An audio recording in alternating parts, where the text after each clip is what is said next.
Hello everyone. So we will start the manufacture of ammonia in after the laboratory preparation. We have the Haber process. So ammonia can be manufactured by Haber process, which involve the reaction. So as you can see in this picture, we have a reaction of Haber process, and along with reactions in your textbook you have a flow chart of Haber process for the manufacture of ammonia. So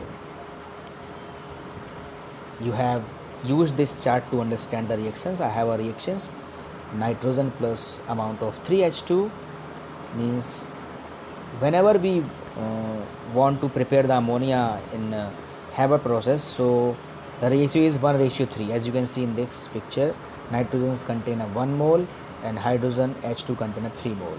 That's why we will take N2 plus 3H2. That means N2 plus 3H2 means 1:3. That is the important part that you need to write on your copy. Okay guys, so that is a process. So this is I have used that sign N2 plus 3H2 is equal to, it is a reversible process, that's why I am using that sign, and it is a exothermic reaction. The favorable condition for high yield of ammonia can be understood by applying Le Chatelier principle. Le Chatelier is a scientist. Okay, so first before the understand the process and chemical reactions, so we have discussed some temperature, pressure about the Haber process. So listen to me carefully and you can write in your notebook. Okay, so first low temperature. So now since the forward reaction is exothermic, so therefore lower temperature will favor the formation of ammonia. However, an optimum temperature is about 700 Kelvin is necessary. It's clear that? And if we take it means it is happening in the low temperature, and we need the high pressure.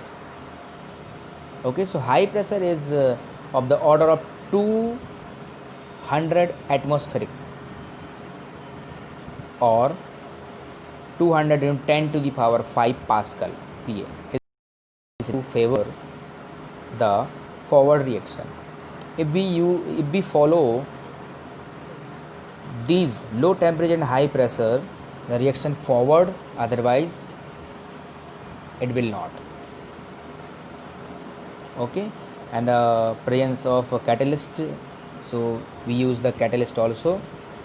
So I have told you a number of times, catalyst such as iron oxide and a small amount of molybdenum acts as a promoter. Okay, now the detail of the process you can read in textbook of flowchart. So now we discuss about the properties of ammonia. So firstly we will take the physical properties. So now listen to me carefully. Ammonia is a colorless gas with a characteristic pungent smell called ammonical smell. It is a pungent smell. Okay, it is lighter than air. It is high soluble in water. Okay, and ammonia can be easily liquefied under pressure. Liquid ammonia has boiling point 239.7 Kelvin and freezing point is 198.4 Kelvin. Like water, ammonia is also associated in the solid and liquid states through hydrogen bond. You know very well the importance of hydrogen bonds. Okay, so this accounts for its higher melting and boiling points than expected on the basis of its molecular mass. we'll discuss the chemical properties. The first is basic nature, as you can see. So let's listen. Ammonia gas is highly soluble in water. Its aqueous solution turns red litmus blue, indicating its weakly basic character. The basic character of ammonia is due to the formation of OH ion in aqueous solution. As you can see in this whole reactions, basic nature, ammonia plus water, it is a reversible process. So ammonium ion NH4 positive, ammonium ion and hydroxide ion removed. So being basic, ammonia forms what is forms, it forms salt, okay, with both weak and strong acid such as ammonium chloride and ammonium sulfate. So we have another two reactions are there. Firstly, we will take the weak acid and strong acid. Ammonia plus HCl, we will take the aqueous ammonia. Ammonia is aqueous form, means liquid, and HCl also. So we will get the ammonium chloride NH4Cl. It's a solid form. Because it's a salt, it gets precipitated at the bottom of the container. And now we use the H2SO4 sulfuric acid with ammonia, we get the ammonium sulfate. Okay, now we will discuss about the action with halogen. So action with halogen means when we take a react with chlorine, the ammonia, so we have some particular characteristic. First, like chlorine reacts with ammonia in two ways, depending upon the whether ammonia is in excess or chlorine in excess. So I have written here, when ammonia, excess of ammonia, so we take 8 NH3 plus 3Cl2. What we get, the ammonium chloride is a salt, so 6 NH4Cl plus N2 is now dinitrogen expelled. And when we take excess in chlorine, as you can see, excess of chlorine reaction, NH3 plus 3Cl2 means chlorine is excess now, so we get NCl3 plus 3Cl2. The same reactions happen with the bromine. Bromine also react as a similar way. If you want to write the reaction with bromine, same procedure. We can take a Br2 as in a place of Cl2. Okay, the same reactions are there, but there is only need to balance the equation. How to balance the equation? And when we'll talk about the reaction with I2, that is also a part of halogens, but there are complex form, it is explosive. That's why I'm write that equation in particular. Ammonia plus 3I2. What it form? It form NH3NI3, means nitrogen triiodide ammoniated. Ni3 said to be a nitrogen triiodide and NH3, it is taking place before the sodium nitride. It is said to be a ammoniated, means when we said that the ammoniated nitrogen triiodide, and 3Hi will remove. So the complex is very explosive when dry. It explodes violently when rubbed against the hard surface. Okay, so that is the explosive. That's why I'm writing the written the equation. Second, what reaction with I2 means iodine. Now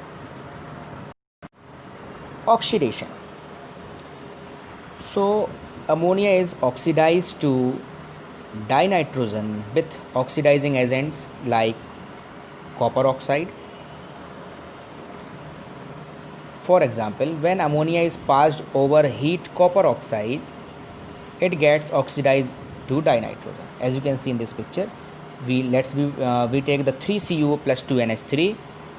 So now copper separated, and we obtain the dinitrogen also and water also.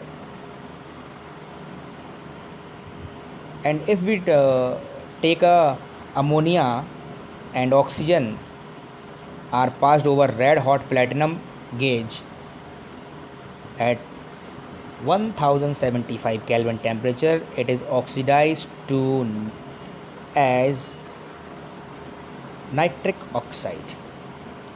Okay, as you can see, the second reaction of oxidation, 4NH3 plus 5O2, take a platinum gauge and 1075 Kelvin temperature, and what be 4NO means nitric oxide and 6H2 will form. Okay, now combustion.